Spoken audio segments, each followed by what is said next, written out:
Welcome back. Let's talk today a little bit about working with some more basic drawing and editing commands, and start off with rectangles. We talked a little bit about rectangles in the last tutorial where we were talking about command line options and how rectangles had a lot of different command line options. Well, I'm just going to go over rectangles again real briefly. Again, as always, to begin, let's make sure that we've got a workspace set up similar to mine, make it a little bit easier on you.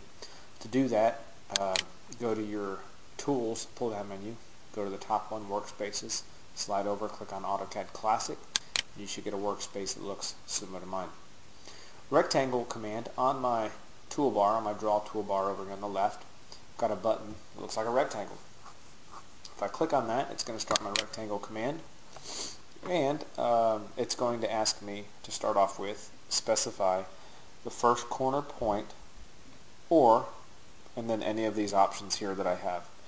And if you're wondering how these command options work, go back and look at the previous tutorial working with command line options, and that'll explain how a lot of this works. So anyway, it's asking me to specify my first point. Well, like anything else, I'm going to use my pick button or my index finger mouse button, and I'm going to pick a corner. And what Autocad is asking me to do, or wanting me to do, is to pick the opposite corner, and that's how it's going to define the rectangle. So notice my command line now, it says specify other corner point and then some of these options. Well, I'm going to disregard the or and these other options, and I'm just going to specify the other corner point. So I've picked my first point right here. Now I'm going to drag the opposite corner, and I'm going to pick. Now I've defined my rectangle.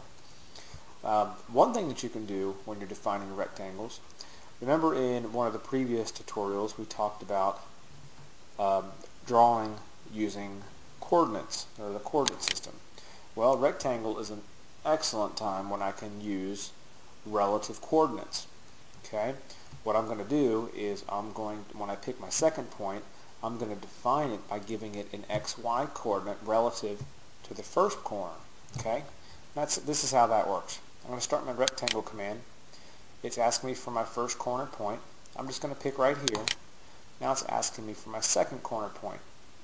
Now, instead of picking a point out here, if I want a rectangle that is, let's say, 10 units in the X direction, 5 units in the Y direction, then I'm going to use my relative coordinates, and I'm going to type in the @ symbol. Notice on my command line I typed in the @ symbol, and remember the @ symbol stands for, or takes the place of, the term from the last point picked. That's how I like to remember it. So from the last point picked, I'm going to use the @ symbol, from the last point picked I want to go 10, 5. Notice on my command line, @ 10, 5. From the last point picked, I'm going to go 10 in the X, 5 in the Y. Then I just hit enter, and I've drawn a rectangle 10 units in the X, 5 units in the Y, starting with that point, the very first point that I picked. I'm going to do that again. Start the rectangle command. It's asking me for my first corner point. I'm just going to pick right here. It's asking me for the opposite corner. I'm going to use my relative coordinates, and let's say this time I want a rectangle that is 10 units wide and 15 units tall. Well, that's 10 units in the X, 15 in the Y. So when it's asking me to specify the other corner, I'm going to type in the @ symbol, 10, 15. From the last point picked, 10 units in the X, 15 units in the Y. I hit enter, and there's my rectangle. Okay, a perfect 10 unit wide rectangle by 15 unit tall rectangle. Okay, there's other options there on the command line for rectangle. I recommend playing with those. Chamfer, elevation, fillet, thickness, and width. For right now, I'd probably stay away from the elevation. That gets into some 3D stuff, and as a new user, you probably don't want to dive into that just yet. But play with chamfer, fillet. Same thing with thickness. Don't mess with that one too much. But play with chamfer, fillet, and width. Okay? That's it on rectangles. Let's talk about circles a little bit. As a new user working with circles, I'm going to start my circle command here. As a new user starting with circles, circles have a lot of different options. There are a lot of different ways to define circles. My recommendation is instead of using the toolbar to start your circle command, I would go to your draw pull down menu, go to the circle, it's about halfway down, and then slide over and you'll see that there's 6 different ways that you can define circles. I would use this based on whatever works for you at the time. Circles, like I said, there's 6 different ways to define a circle, and this makes it just a little bit more clear, a little more visual when you're learning how to define these circles. One way I can define a circle is by center radius. That's the very top one. That means I'm going to give it the center point of the circle, and then I'm going to type in the radius. Pretty simple, right? The next one is center diameter. Pretty similar. I'm going to pick the center of the circle, and then I'm going to type in the diameter. I'm going to give it a value. The next one down is 2 points, where I'm going to pick 2 points, and it's going to draw a circle across those 2 points. The other one is 3 points. I'm going to pick 3 points, and it's going to draw the circle and touch 3 of those points. Then we have tangent, tangent, radius, tangent to one object, tangent to another object I select, and then I'm going to type the radius, and then tangent, tangent, tangent, which I'm going to pick 3 objects, and it's going to draw a circle tangent to all 3 of those objects. Let's start off with circle radius. I'm going to start that command. It says circle, specify center point of circle.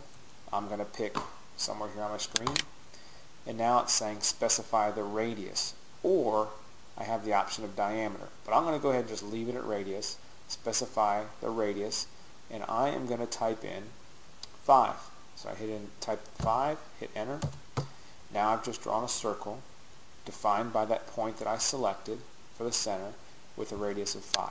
Let's erase that, go to draw, go about halfway down, pick on circle, this time center diameter. I'm going to pick the center point. Now it's asking me specify the diameter of the circle. So instead of typing in the radius, this time I'm going to type in diameter. This time I'm going to give it a diameter of 15.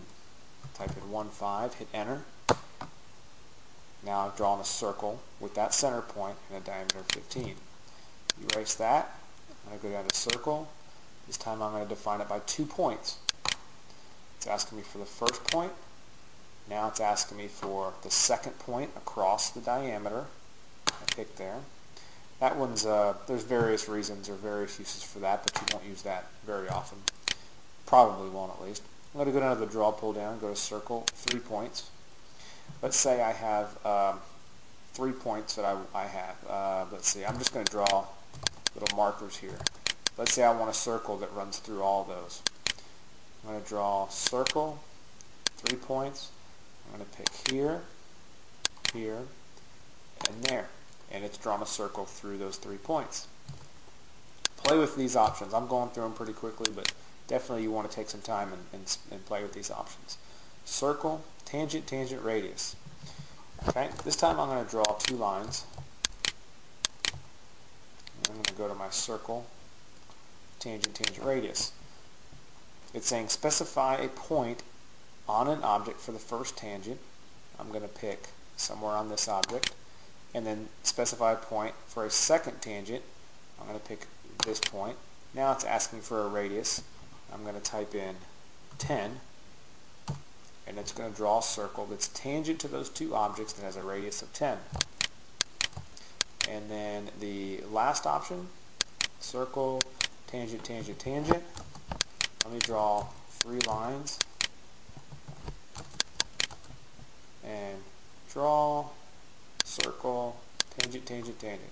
It's asking me for my first tangent point, my second tangent point, and my third tangent point, and it's going to draw a circle tangent to all those. That's the circle command in a nutshell. Like I said, there's 6 different ways to draw it. I would definitely play with that a little bit, practice with the circle, and as a new user, I would definitely use this pull-down menu to define your circle. A little bit easier to see those and get used to how those work. Anyway, thanks so much for watching, and I look forward to seeing you in the next tutorial. Bye-bye.